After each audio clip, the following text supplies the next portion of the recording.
Vous suivez la télévision Isanganiro. Bienvenue, chers téléspectateurs, à ce journal dont voici les principaux titres.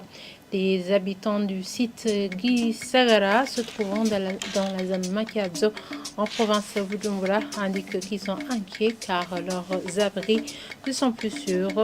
Leurs tentes se sont détériorées et ils ne savent plus à quel sein plutôt se vouer vu que la saison des pluies approche et demandent aux autorités de leur venir en aide. Et dans notre page santé, les prix des médicaments de première nécessité ont grimpé jusqu'à 32% depuis l'an 2023. Cela ressort d'une étude présentée par la PAMUSAB ce jeudi au cours d'un atelier. Et selon un médecin qui a fait cette étude, la spéculation est parmi les causes de cette hausse des prix des médicaments. Voilà pour le sommaire. Les détails c'est tout de suite.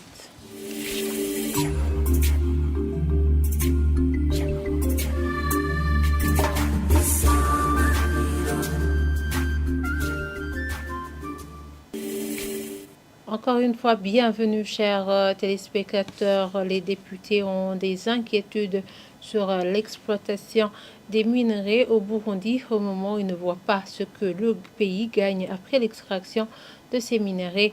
D'autres signalent qu'ils ne sont pas informés sur la somme collectée après vente.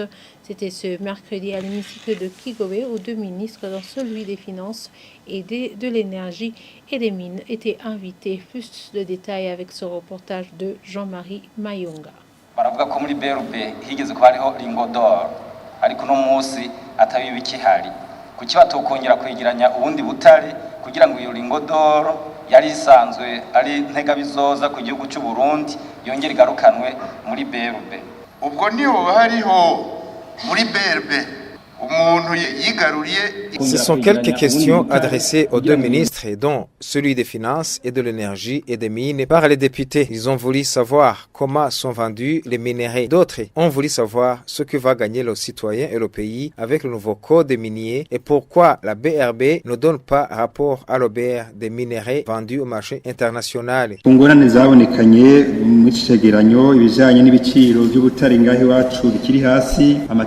Constaté dans ce rapport, avec les prix des minerais qui s'achètent au prix bas dans notre pays, les taxes qui n'entrent pas comme il faut et quelques cadres du gouvernement qui ne travaillent pas bien pour faire entrer de l'argent, mais ils les placent dans leur poche. Pourriez-vous nous rassurer que les minerais produits soient un pilier dans le développement?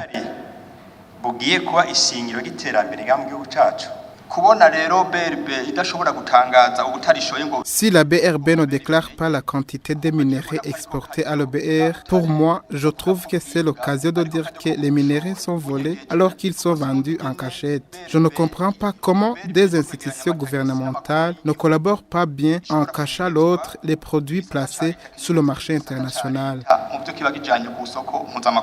Audace Nyonzima, le ministre des Finances, a répondu qu'avec le nouveau code des miniers, il y aura un changement car l'extraction des minerais sera faite en respectant les normes. Je précise que les prix sont moins chers parce que la BRB considère le prix sur le marché international et fait la fixation, et s'il compte en dollars, elle te paie en francs burundais. Ça devient une petite somme considérant le taux au marché noir, ce qui fait que les gens cherchent les marchés ailleurs. Se basant sur le nouveau code minier et d'autres textes d'accompagnement en cours, cela va permettre d'avoir de l'argent à placer dans la caisse de l'État et de penser aux activités de développement. Ariko cyerekeye ubutare cyo tugifata nk'ishingiro by'ukuri byofasha gutora ibibazo bitari bike bijyanye n'ubutunzi. Quant à la déclaration à l'OBR par la BRB sur la quantité de minerais vendus au marché international, le ministre a précisé que la BRB a ses lois qui régulent sa façon de travailler dans la gestion financière. La BRB a des mesures et des lois qui régissent ses activités de gestion financière, de pouvoir acheter des métaux précieux. Elle vend ce qu'elle a acheté et ne paie pas des taxes et impôts et en se basant sur l'ancien code. Elle ne faisait pas de déclaration, ce qui fait que l'OBR ne sache pas la quantité vendue, mais avec le nouveau code minier, à tout moment où BRB mettra au marché international, elle devra présenter une déclaration. Même s'il y a exonération, on saura la situation. Pas de vol entre la BRB et l'OBR, seulement tout cela a été fait par ces lois.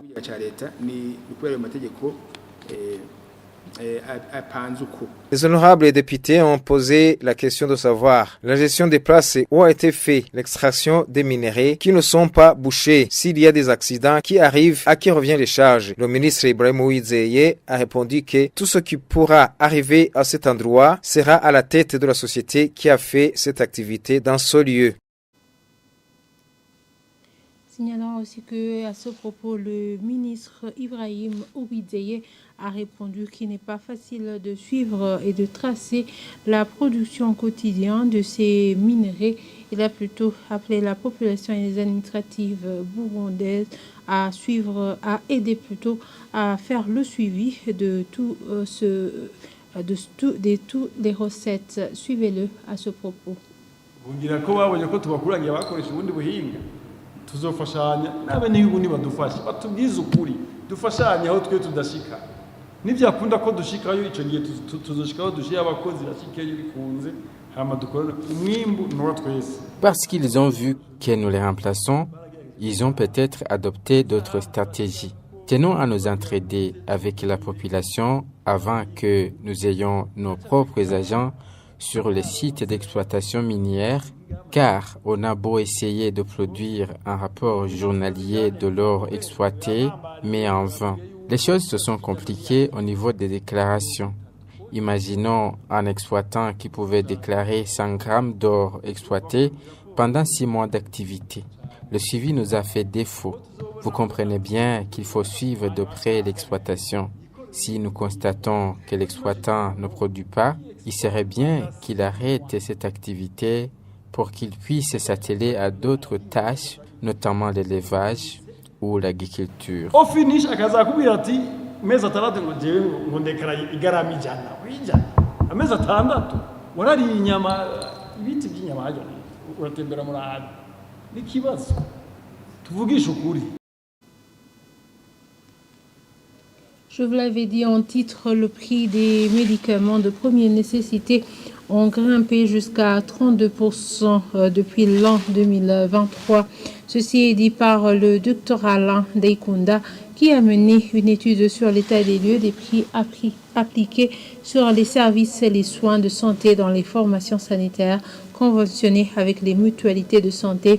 À ce médecin ayant signalé que la spéculation est parmi les causes de cette hausse de prix de médicaments.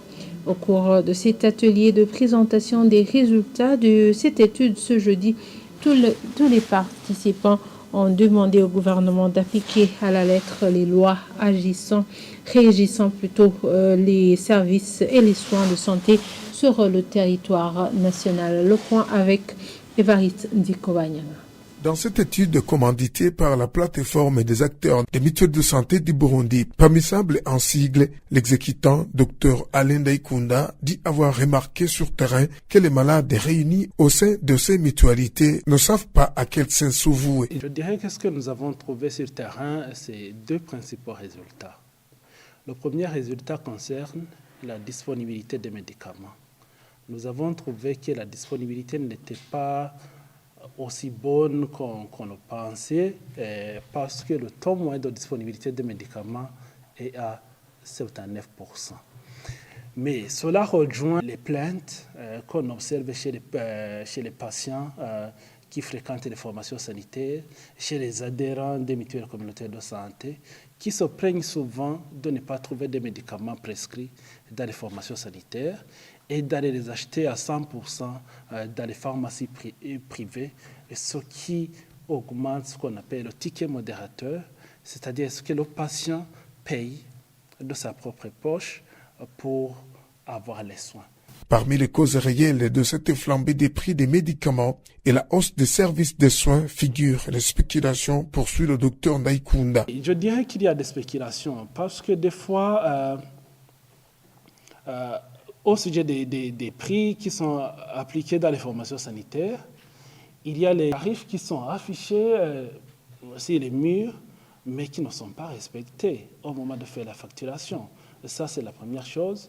La deuxième chose, c'est qu'il y a des spéculations concernant la disponibilité des médicaments. Si une formation sanitaire elle fait une spéculation et augmente de façon inappropriée le prix des médicaments parce qu'il sait pertinemment qu'il est le seul à disposer de son médicament. Le président de la plateforme des acteurs des mutuelles de santé du Burundi indique lui aussi qu'il est triste de constater que les affiliés à ces mutualités de santé font face au manque de médicaments ainsi qu'aux services de soins. Edouard Nkurunziza, président de cette plateforme PAMISAB en sigle, lance un cri d'alarme au gouvernement. Il y a lieu que ceux qui sont en charge des secteurs ou toutes les parties prenantes, dont nous pouvons nous asseoir ensemble et proposer qu'il y ait une bonne régulation des prix des médicaments, un bon approvisionnement des médicaments dans les formations sanitaires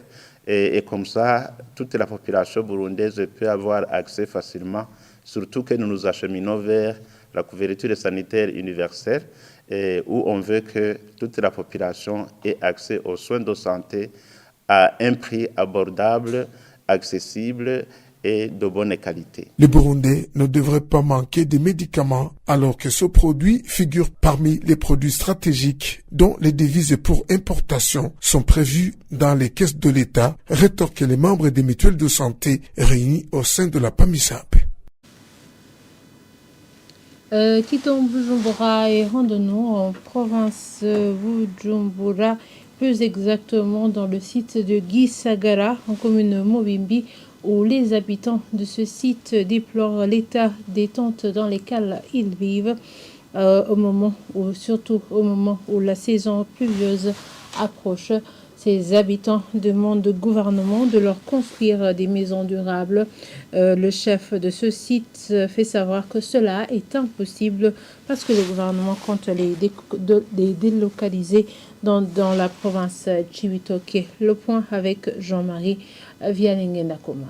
Ces habitants du site Gisagara qui ont été délocalisés en cet endroit après avoir été touchés par les inondations en zone Gatumba indiquent qu'ils vivent dans des conditions déplorables. Quand la pluie tombe, ils sont obligés de se réveiller car les tentes qui les servent d'abri sont en mauvais état et laissent couler l'eau de pluie ces maisonnettes. D'autres témoignent que même les eaux du caniveau se trouvant autour de ce site aggravent la situation quand la pluie tombe. Ils craignent que cette situation se détériore au moment où la saison pluvieuse approche. Ces derniers demandent au gouvernement de leur octroyer de nouveaux équipements et si possible de leur construire les maisons durables. Abdul Karim Muzinga, chef de ce site, précise que le gouvernement burundais a promis de délocaliser ce site vers la province Chibitoke, mais en attendant, le gouvernement peut aider d'une manière ou d'une autre. Nous sommes dans la période pluvieuse. Nous demandions au gouvernement burundais et ses collaborateurs, ses partenaires,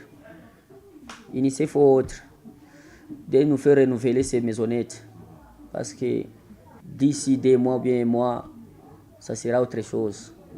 Et même la fois passée, l'ouragan a frappé certaines maisonnettes ici, à peu près 80 de ces maisonnettes. Le site Gisagara se trouve à 12 km de la route Bujumbura-Bubanza, partant de la localité Muyange, près de la rivière Muzinda. Il compte actuellement 1026 ménages composés de plus de 6300 personnes. Et voilà, c'est ici que nous clôturons ce journal. Merci de nous avoir suivis et très bonne suite de programme sur la télévision Isanganiro.